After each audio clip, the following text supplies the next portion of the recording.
사랑하는 국민 여러분, 존경하는 이주영 부의장님을 비롯한 선대 대통령님, 이낙연 총리를 비롯한 대통령들, 온천과 과학의 도시 대전유성과 부끄럼이란 중심입니다.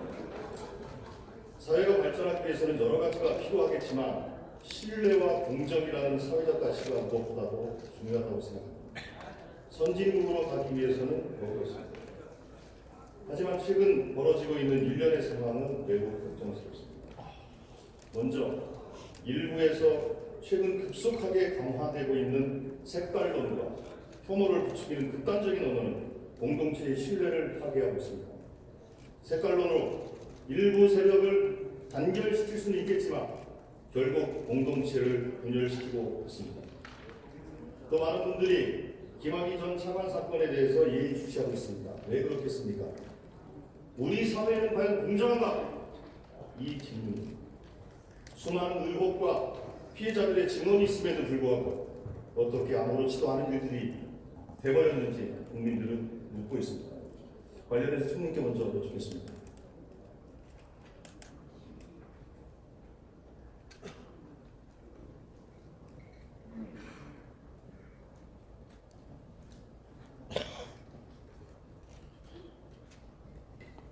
예, 아까 대전 현충원 서해수호의 날 기념식에 같이 참여하고 서울에서 뵈니까 반갑습니다.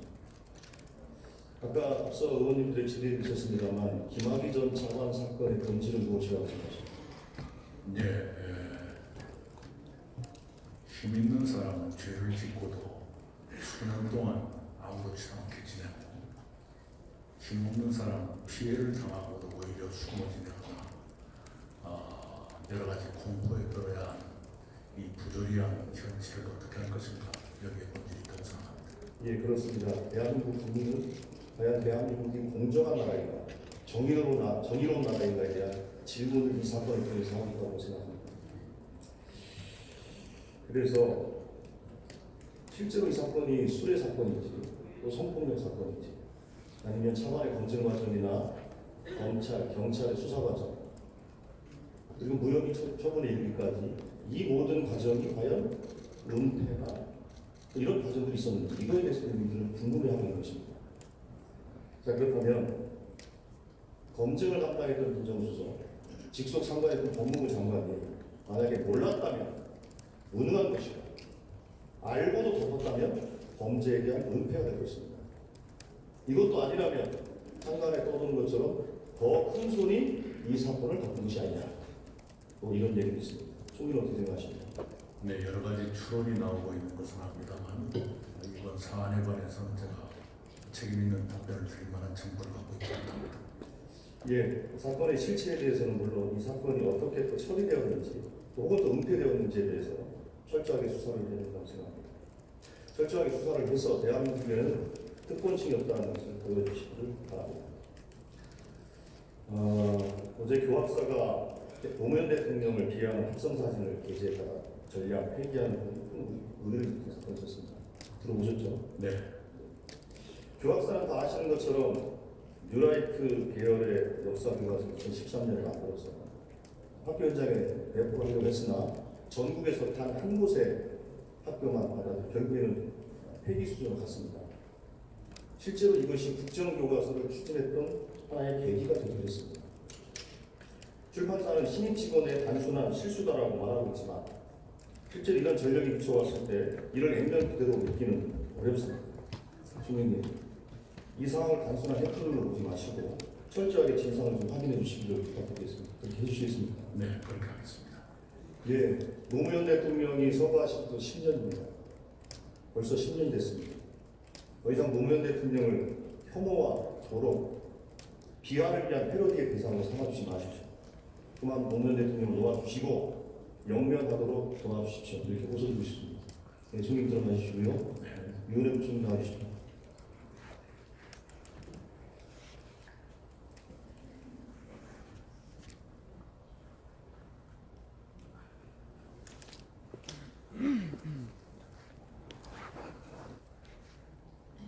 예, 부총리님, 고등학교 우상교육을 2학기부터 하는 거 맞습니까? 예, 2학기부터 3학년 2학기부터 시행하고 단계적으로 확대하고자 합니다. 네, 당초에는 2020년부터 22년까지 완성하는 것으로 계획을 세웠었는데 이렇게 앞당기게 된 특별한 계기가 있습니까? 제가 잠깐 취임하기 이전부터 올해 세수가 좀 늘면서 고등학교 무상교육이 실제로 지금 가장 어렵게 생활하고 계시는 자영업자, 저소득층 그리고 근로소득자 중에 대기업이나 공무원이나 이런 분들은 이미 이제 고등학교 학비 혜택을 받고 있지만 그렇게 사각지대에 있는 분들에게 실제로 국민 삶에 도움이 되는 우선 정책으로 고교 무상교육이 시급하게 필요하겠다 이렇게 판단한 바 있고요. 취임하면서 당정청을 통해서 이 한 학기 앞당겨서 시행하는 것에 동의가 이루어졌고 그래서 추진하고 있습니다. 예, OECD 36개 국가 중에 고등학교 학비를 부담하면서 이제 대한민국 유일하다 이렇게 되는 거 맞습니까? 네, 맞습니다. 그 학비 부담의 수준이 어느 정도 될까요? 1년에 한 160만 원 정도 되고요. 예. 예, 그렇습니다. 그러면 지금 진짜 국민들도 다 환영을 하시는 것 같고 여론조사에 의하면 한 80% 정도가 동의를 하시는 것 같고 일선의 현장에서도 환영을 하고 있는데 문제는 이제 재원에 대한 얘기들이 있습니다. 네. 혹시 그 정부에서는 이 재원 대책을 어떻게 준비하고 계신지 좀 말씀해 주시죠. 앞서 말씀드린 것처럼 올 2학기부터 3학년 2학기부터 시작한다는 것에 대해서는 이제 부처 간의 이견이 없고요. 다만 이제 재원 분담에 대해서 기재부와 지금 긴밀하게 협의하고 있습니다. 예, 협의 결과 뭐 특별한 대안이 준비되고 있습니까? 예, 이 고등학교 무상교육은 이제 국가의 정책으로 추진되고 있는 것이고, 그러나 또 각 시도 교육청에서 교육감들이 이미 분담하고 있는 교육급여를 포함해서 부담액들이 있습니다. 그래서 국가의 재정 상황을 고려하면서도 이것이 국가의 정책이기 때문에 교육청과 분담할 수 있는 합의할 수 있는 그런 정도 수준을 지금 합의를 하기 위해서 협의 중입니다. 이런 이제 협의 중인 내용에 대해서 구체적으로 말씀드리지 못하는 것은 좀 양해해 주시기 부탁드리고요. 적어도 4월 초까지는 이게 합의가 되고 또 국회에서 법안 논의도 되고 처리가 되고 또 교육청에서 추경 편성이나 이런 실무적인 절차들을 추진해야 되기 때문에 시기적으로는 더 늦지 않게 부처 간의 합의로 조정이 될 것으로 기대하고 그렇게 노력하고 있습니다. 예, 우리는 이미 중학교 무상교육을 완성했던 경험과 또 사례를 갖고 있으니 그 사례를 잘 준용해서 차질 없이 준비가 되도록 해주시기 바라겠습니다. 네, 그렇게 하겠습니다. 예, 실제로 유치원 유아교육 문제를 좀 얘기 좀 하겠습니다. 지금 그 유아교육 현장이 좀 어떻다고 평가하십니까? 의원님께서 더 잘 알고 계시겠지만 올해 이제 3월 1일부터 200명 이상의 유치원에 사립 유치원에 의무적으로 적용되게 됐던 에듀파인이 100% 다 도입하게 되었습니다. 그렇게 함께 참여해주신 사립 유치원 관계자 여러분들께도 감사드리고 다만 이제 에듀파인이라고 하는 새로운 시스템을 현장에 잘 안착하기 위해서 교육이나 컨설팅들을 지원하고 있고요. 그리고 내년에 이제 2020년 3월이면 모든 유치원에서 에듀파인을 적용하고 의무화되기 때문에 그 부분들이 차질 없이 진행될 수 있도록 점검하고 추진하고 있습니다. 뿐만 아니라 이제 공립 유치원을 확충하는 것과 또 사립 유치원과 공립 유치원이 함께 상생 발전할 수 있는 방안에 대해서 더 지혜를 모으고 논의를 하고자 합니다. 예, 일부 사립 유치원에서는 지난번에 개학 면밀 등 비교육적이고 불법적인 집단 공급과 국민의 힘에 의해서 그리고 정부의 신속하고 단호한 조치에 의해서 결국에는 조기 안정화됐습니다. 근데 실제로 아직도 여러 가지 측면에서 실제로 유아교육 현장을 좀 흔드는 움직임들이 있던데 이거에 대해서는 어떻게 판단하고 계십니까?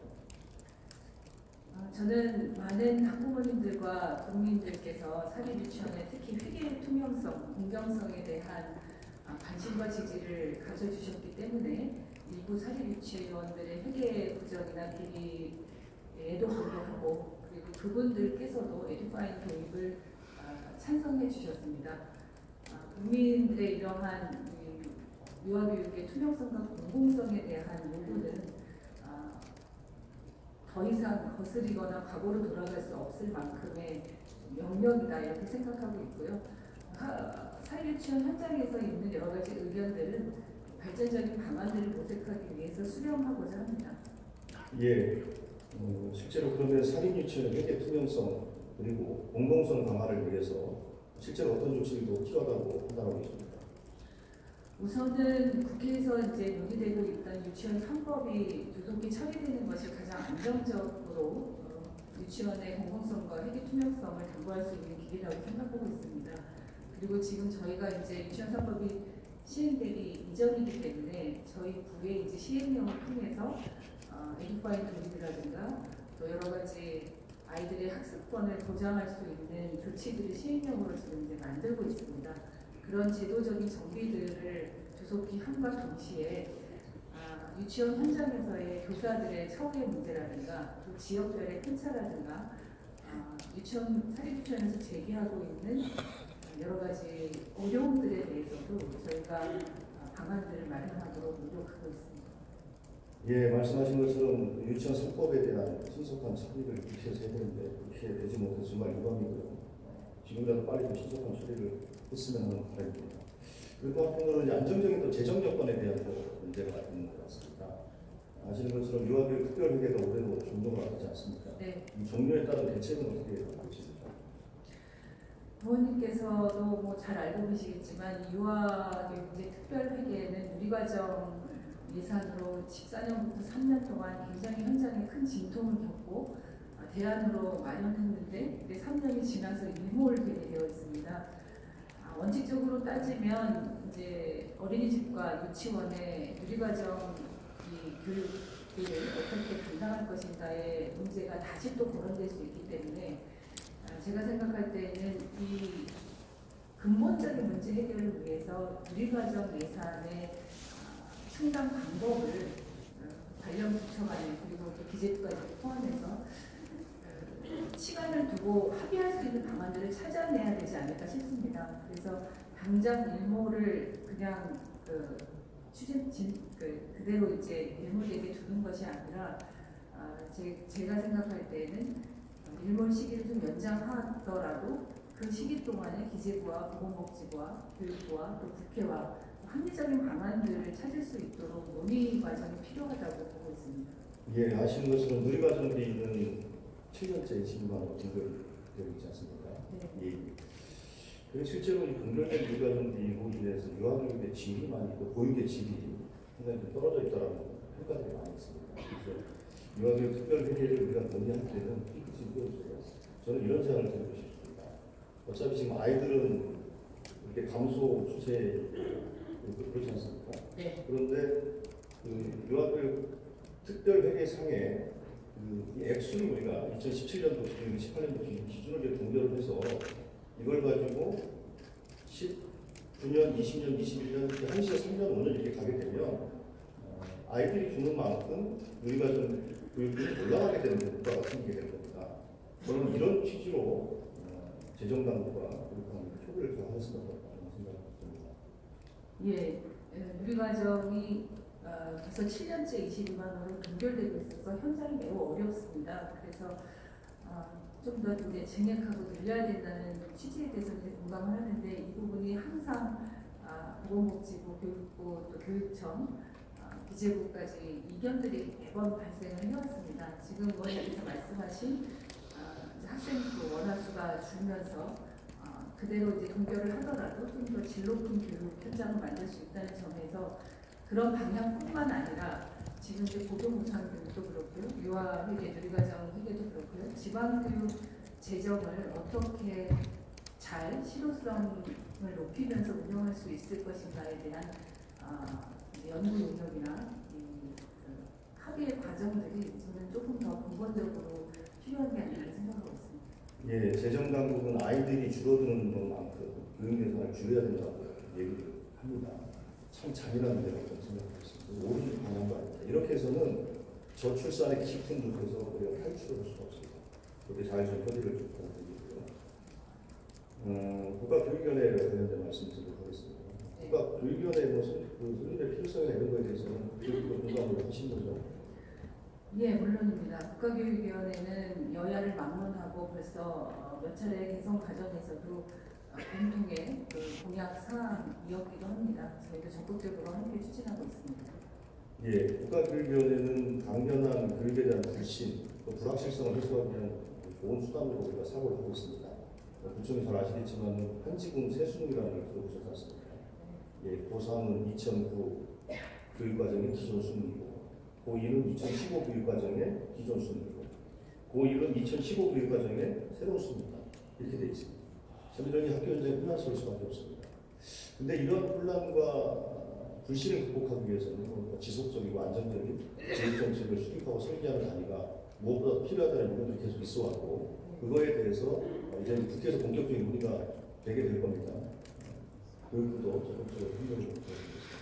예, 국민들께서 교육에 대해서 가장 불신하고 있는 것이 교육 정책의 일관성과 지속 가능성이 없다라는 비판이셨습니다.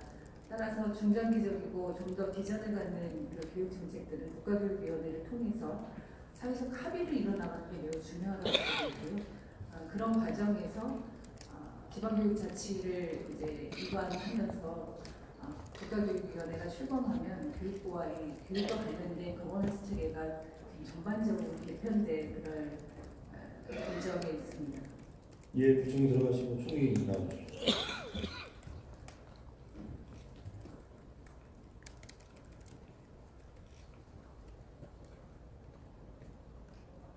총리님, 제가 아까 그 부총리와 응답하는 걸 잘 들으셨을 텐데요. 제가 총리께 좀 부탁을 드리고자 모셨습니다.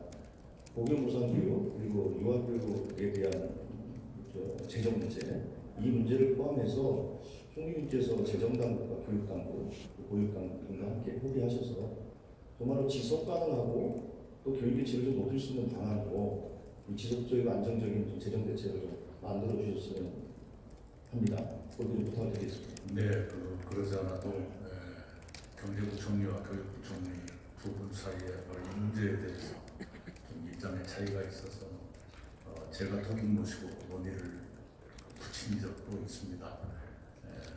아직 그 최종적인 단계까지는 안 갔는데 많은 진전이 있고요. 보건무상교육과 관련해서는 교부금 증액이라는 큰 방향에는 거의 합의가 됐고요. 그렇게 오랜 시간 걸리지 않고 합의될 것으로 보고 있습니다. 예, 빨리 좀 합의를 이끌어주셔서 국민들의 기쁜 소식을 좀 전해주시기 바라겠습니다. 그리고 또 하나 국가교육위원회 설치와 관련해서도 정부 차원에서 특별한 관심을 좀 부탁드리겠습니다. 네, 그렇게 하겠습니다. 또 한편으로는 이제 교육부가 사회부총리 부처인데 실제로 사회부총리 업무를 할 수 있는 수단을 갖고 있지 못한 상황입니다. 그래서 앞서 의원님들의 질의도 있었습니다만 차관부 신설 등을 통해서 사회부총리 업무를 제대로 좀 보장할 수 있도록 그 기능들을 좀 갖춰주시는 것에 대해서 총리께서 특별히 좀 관심을 가져주시고 부탁드리겠습니다. 네, 그렇지 않아도 경제부총리는 경제부처들 간의 업무의 연관성이 강하고 또 예산이라는 무기랄까요? 이걸 갖고 있기 때문에 더군다나 사회부총리 관계되는 부처들은 업무의 연관성이 좀 떨어지고요. 또 사회부총리께서 강한 무기를 갖고 계신 것도 아니어서 의원님께서 말씀하신 그런 필요성도 공감하고 있습니다. 그리고 많은 부처 간의 견해 차이가 있을 수 있는 문제들은 제가 주재하는 현안 조정회의를 통해서 조정되는 경우가 많고 그것이 대부분이 사회부처들 간의 문제인 경우가 많습니다. 저도 우리 부처들이 편에 서서 힘을 보태도록 하겠습니다. 예, 감사합니다. 총리 들어가시고 환경부 장관 나와주시고.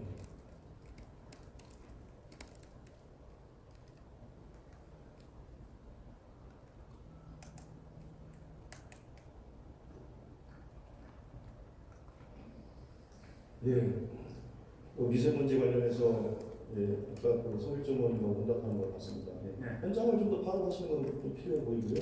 그리고 야당에서 제기하는 여러 가지 지적들에 대해서도 합리적이고 수용할 만한 것도 있으면 당연히 수용해서 정책에 반영해 주시는 게 무엇보다 필요한 것 같습니다. 네, 그렇게 해주시기 바라겠습니다. 네. 예, 그런데 이제 몇 가지 오해들을 좀 우리가 확인해야 될 것 같은데 실제로 작년, 재작년 석탄 설비가 증가한 게 탈원전 문제 때문이다. 이 시비가 있습니다. 어떻게 생각하십니까? 뭐 그분 앞에서 송민님께서도 답변을 하셨습니다만 지난 정부 때 허가됐던 11기가 신설되면서 그게 증가가 됐습니다.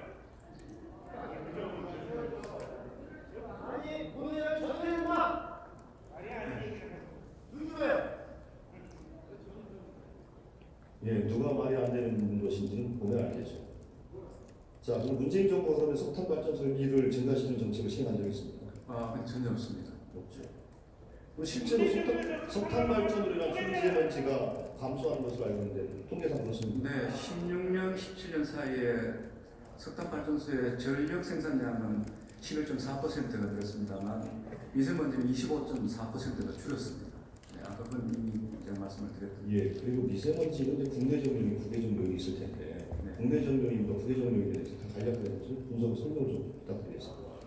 이 국내 요인은 이미 제가 여러 차례 말씀을 드렸습니다만 전국적으로 보게 된다면 사업장이 가장 큰 비중을 차지하고 있습니다. 한 40%, 그다음에 건설 기기가 한 16%, 그다음에 경유차가 발전사가 한 14%, 그밖에 생활 보건의 미세먼지 등등 해가지고 수도권은 좀 성상은 다릅니다.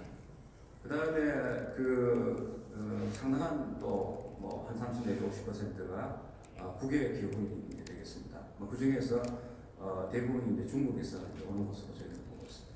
예, 아까 보니까 북한발 미세먼지를 근거로 든 것이 북한의 발전소를 지어주는 수단이다 이런 얘기 있던데 그게 동의하십니까? 그건 전혀 관계없는 이야기입니다. 저희들은 그것은 검토한 것은 아니고요.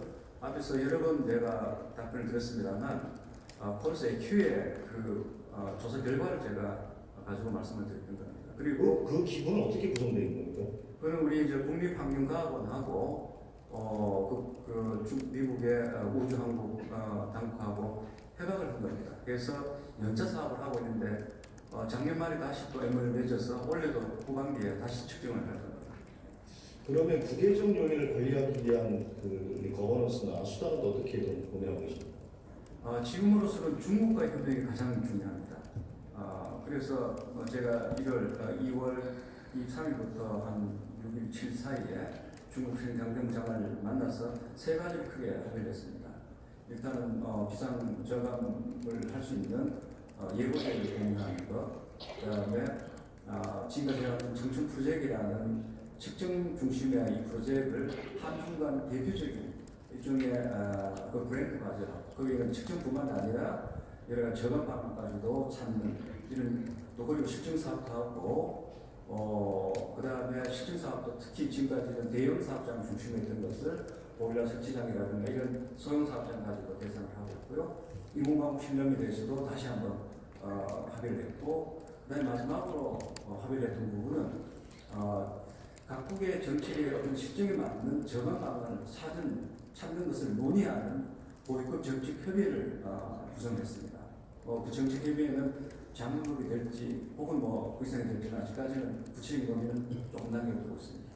예, 그리고 아까 그 미세먼지를 저감하는 이런 기술적인 여러 가지 다양한 시도들이 있지 않습니까? 네. 그 시도들에 대해 실증이 되고 안 되고 이런 시비가 있을 수 있습니다만 그러나 그런 기술적인 시도는 당연히 해야 되지 않겠습니까? 네, 맞습니다. 예, 그걸 위해서 정부는 어떤 준비를 하고 있습니까?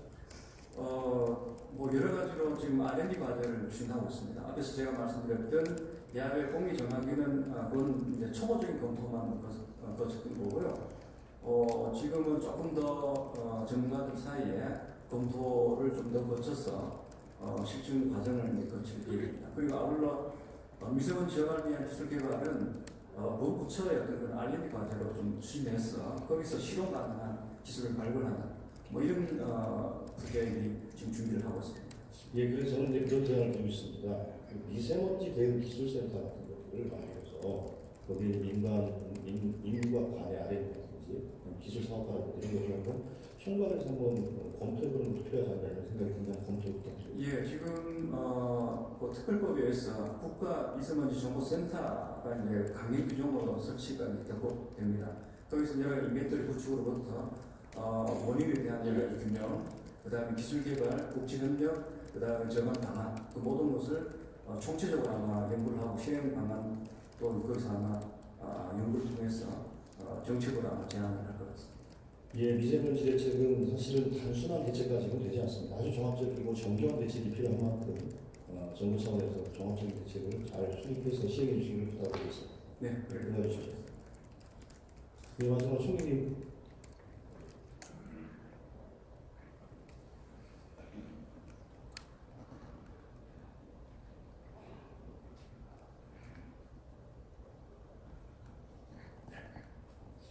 예, 총리님 혹시 최근에 초중고등학교 학생들의 비영리 목적의 게임인데요. 그 게임을 금지하는 사이트가 강제로 폐쇄됐다는 얘기를 들어본 적이 있습니다. 예, 그 뭔가 등급 분류가 안 된 법령 위반 이유 때문에 갑자기 그런 일이 생겨서 많은 불평과 불만이 있는 것으로 알고 있습니다.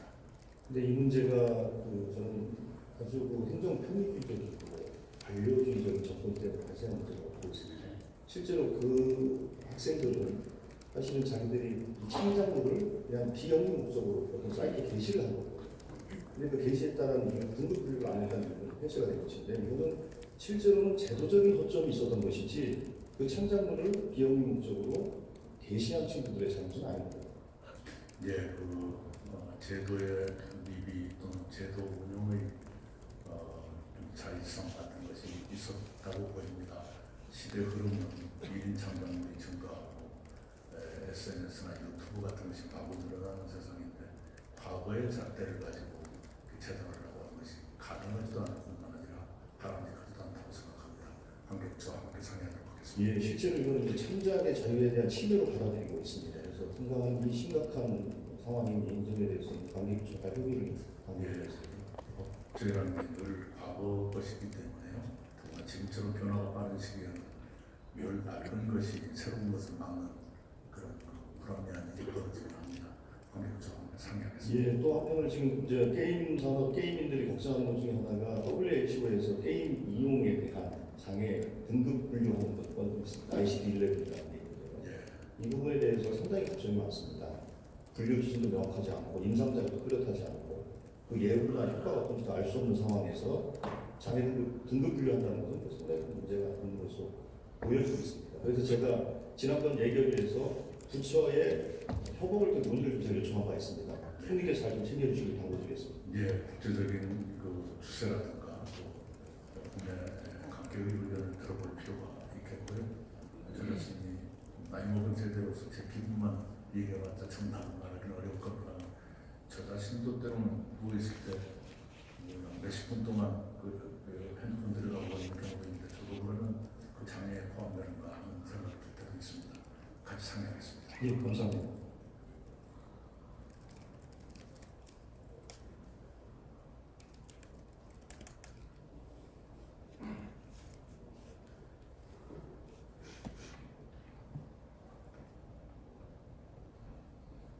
네, 저는 앞서서 신뢰와 공정에 대해서 말씀을 드렸습니다. 우리 국회가 이를 일반적에서 대한민국을 포용적 국가로 만들어주자고 제안합니다. 이편, 대편이 아니고 우리 모두 민주주의와 역사에 편입됩시다. 정청해 주셔서 감사합니다.